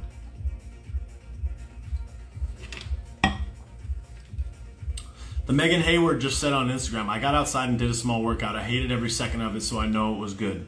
Yo, big facts right there. A lot of lessons in that. It's the thing, like one of the things that I listened to a lot before I went on the Real AF podcast with Andy Frisella is like he did this podcast with my friend Emily Hayden, who's a fucking super successful bikini competitor, huge YouTuber, huge Instagram account, fucking awesome, amazing person. And she did an interview with Andy, and they were talking about exercising. And she said one time she was traveling, and she went to this hotel And it was 1 o'clock in the morning. It was freezing outside. And she's like, I didn't get my exercise in for the day. I knew that I had to go get that exercise in. And she went outside in the freezing cold and got in a workout. And she said she worked so hard in this workout. And before, she didn't even want to go out. And that was one of the most rewarding workouts that she ever did. This is the person that works out every day, right? And that was one of the most memorable and rewarding workouts that she ever did, when she didn't want to do it, when she absolutely didn't want to do it. That's discipline, folks. That's discipline. That's what separates the men from the boys. That's what separates the women from the girls. That is the game. And it's just like that, just her talking about that on this podcast with Andy, like, really lit me up. And I'm like, dude, anytime it's late, I'm like, fuck, I don't want to go. Like the other week, I was super tired. It was like 7 o'clock. I was like, I need to get in a nap. I set a fucking alarm so that at 9 p.m. I would wake up and go to the gym. I went to the gym. I pushed it. And it was just like, it was such a good and rewarding moment. Yep, that's absolutely right. Sarah says it's easier to manipulate someone who is destabilized and does not have private property. Easier to be a victim than take responsibility for personal failings. Absolutely. 100%. That's what these people are generally weak of mind, weak in their financial position, weak in their drive, weak in their courage, and they're just like looking for somebody to save the day. They're looking for Superman. They're looking for daddy. They're looking for somebody to come in and rescue them. The only person that can rescue you is you. You have to be responsible for all your shit. Total ownership. Complete ownership of all the bad things that happen in your life. It's like they all revolve around you, beanbags. That's big facts. And then the other thing too is that, like, to go back before to what I was talking about everything being like it has to be this way. One thing that my grandmother, my late grandmother, reminded me of in the commentary that I shared with her in the days that she was here, is she would talk about how no matter what is going on, no matter whether you don't like the position that you're in right now, you don't like your job, you don't like where you live, you don't like your house, you don't like your car, you don't like your friends, you don't like your relationship, you don't like whatever's happening in your life. She's like, she would always just reassure us that we were like right on schedule. And again, it's like, it just comes back to that same original thought, which is just like, this is how it was supposed to be. You're not behind. It's never too start to late. You're right on schedule. Get your fucking credit fixed up. Get your cash fixed up. Pay attention to the amount of money that's in your bank account. Study that shit. Learn a new trade. Go on YouTube. Educate yourself. Find a new group of friends. Find new people to talk about. Lift yourself up out of the funk that you're in. Start now. Start today. Start 5 seconds ago. Start right now. And like, it's right on schedule. This is how it has to be. This is how it was supposed to be. It's perfect. This is the exact right thing. It's right on track. It's right on schedule. It's right on time. This is how it was supposed to be. Those struggles are the lesson. Those struggles are the victory. That's where all the good stuff comes from. Someone on Instagram says, stop buying dumb shit. Yeah, big facts, large facts, gigantic facts. Fax me a letter, beanbag. That's fucking right. Don't buy the watch. Don't buy the shirt. Don't buy the shoes. Don't buy the extra thing. Don't buy dessert. Save that money. Invest that money. Protect your capital. Protect your financial position. Fortify your operation. Fortify your home. Fortify and protect and ensure your future success. Protect your freedom at all costs. Like, think about the future. Plan for the future. Have a rainy day fund. What the fuck? How many people got absolutely gassed by the Corona clap? Oh my God, I never saw this coming. Yeah, that's why it's called the rainy day fund. You're supposed to have that. I feel bad for people, but you're supposed to fucking have that. You're a human being on earth. You know what would have happened fucking 500 years ago if you didn't have that? You'd fucking die. You would be dead. Okay?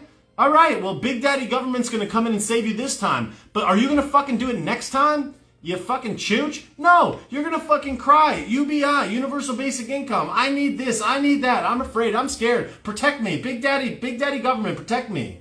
Anybody that's real fucking smart, anybody that really understands the game that's out there collecting these unemployment checks is got to be fucking getting a side hustle on the side. You better be taking this time to accelerate your operation. Because so many people are sucking off the government teat right now that it's fucking tragic. And as Joey Basement extends more and more cash, we're going to pay everybody off. We're going to write them a fucking check for existing. The smart people are using this time to move forward aggressively. Everybody in March, when I have a bunch of internet properties and we have banner advertisements. My banner ad revenue in the month of March and April cratered, right? And any online publisher knows this to be true. Anybody that buys online advertising, the income from online ad advertising fucking cratered overnight, just like it did for everybody else, right? What did the smart people do? They fucking leaned in. They bought up inexpensive advertising. You want me to fucking twist your fucking bag into a knot and turn it on its head right now? I'll do something for you. In 2001, there was a fairly unknown company by the name of Google. It was rapidly becoming a very prominent player in the search engine space. Google started offering text advertisements, click advertisements on its service. So when somebody typed in a search query, that you could buy an advertisement that would show a blue link ad at the top of that search query. There was one relatively unknown, very small company that purchased the vast majority of those click ads for fucking pennies on the dollar. And the name of that company is Amazon. Amazon bought up 1 penny clicks for the highest value terms of every fucking term that they could buy. Diapers, hats, books, TVs, furniture, home products, home goods, pillows, broom, vacuum cleaner, socks. And where are they now? Right? They saw an opportunity, they leaned into it, they pressed, full press. Not a toe in the water, not 2 toes in the water, fucking all in. All right? And it's like, look what happened. The richest man alive, supposedly. Right? Okay. Well, where do those opportunities exist right now? Where do they exist right now? Because I would wager to you that they exist fucking everywhere. And you know where they exist in the most obvious and clear place is right here. Right here. The fucking camera in your pocket is the instrument of your greatest freedom. If you could only figure out how to master this camera, you could be independently wealthy for the remainder of your fucking life. If you could just figure out how to be a master at this camera. I don't care who you are or what you do. Master that camera. You will be financially free forever. That is big fucking facts. Large facts. Tremendous facts. Challenge me on it. Call me on it 20 fucking years from now. I guarantee you that I'm fucking right. I guarantee you. Master the art of media production and distribution. Pick a topic. Pick something that's going to be beneficial to you and the world. Broadcast it. Turn it now. You know what's happening right now? In the vast majority of states in the United States and a lot of places around the world. What can you not go fucking see? A show, a concert, a comedy show, someone playing the tuba. If you want to play the tuba, you better get your fucking tuba and buy a fucking tripod on Amazon for $5 fucking. Set it up and tuba, you chooch. This is this instrument, this great moment, this leap forward in time, this greatest tool to ever exist in the history of time is in your fucking pocket.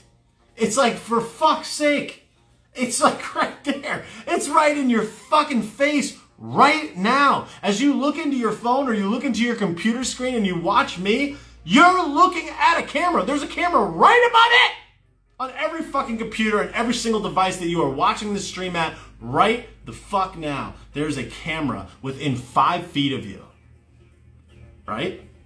Your camera is no different than my camera. It's just a camera. And there it is. this tool, this instrument, the ability to distribute free thought across all corners of the globe, to save it in real time and then broadcast it now until forever. Somebody could watch this shit 5 months from now, change their life. 5 years from now, 5 decades from now, 500 years from now. Somebody could watch this stream if it could only be so pervasive, only be so important, only be so valuable. It's like, bro.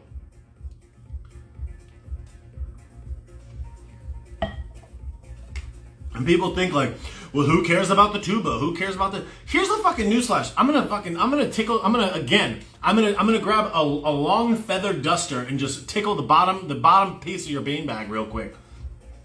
If you want to be a fucking musician, a singer, an artist, a creative, a painter, a movie maker, a dancer, or something that involves any visual creative medium, and you're not making fucking videos, what are you doing, dude?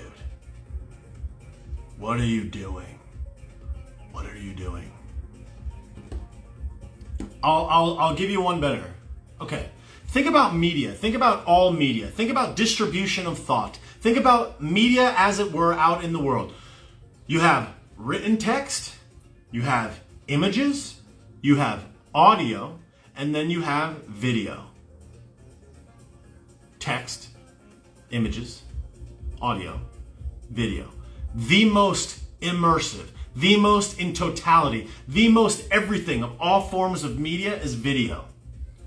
Video has an audio track. You can zip that audio track out, make it into a podcast. I could take this audio from this video, make it to a podcast. I could pay a writer to transcribe this into a blog post. I could take the audio out, I could take the imagery out, I could make it into memes, I could take that text and make it into a visual representation. Video is the pinnacle of all media, the pinnacle of all thought saving and distribution of thought. I've been selling banner advertisements and advertisements on websites for 13 years. What I realized 4 years ago is that video advertising pays 5 to 6 times the return for a view than, thank you April for the Venmo, pays 5 to 6 times as much the return for an eyeball, for a view, than text, than images. Video does that. Then you could take that video, transcribe it, make images, make text, and make audio out of it. Video is the most dynamic media, the most expansive and macro impactful way to spread your word around the planet. Master video, you'll be free forever. Thank you guys for buying the badges on Instagram. Appreciate that so much. And thank you guys for the Venmos. So, I'm gonna summarize, I'm gonna wrap up with this thought.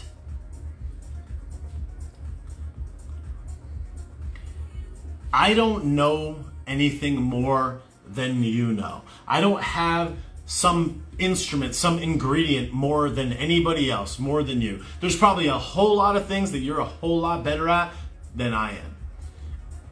The difference between people that, to me, achieve great degrees of success and people that otherwise flounder are people that have discipline, and mental toughness, and a relentless pursuit of the greatest version of themselves. Ambition, drive, courage, understanding, willingness to learn, desire to be great, desire to lead, desire to take control of their destiny, and desire and an unwavering drive to execute at the absolute highest level all the time for the rest of their life.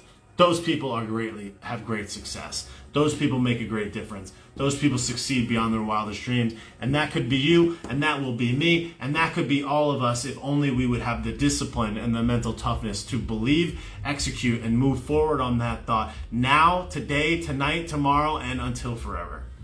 You have it in you. There's absolutely nothing that I have that you don't have. We all have the same thing. You have the operation. You got a camera in your pocket. Do something about it. You have a voice. Do something about it. You have a life. Do something about it. Just don't be a victim. Let's get these wins.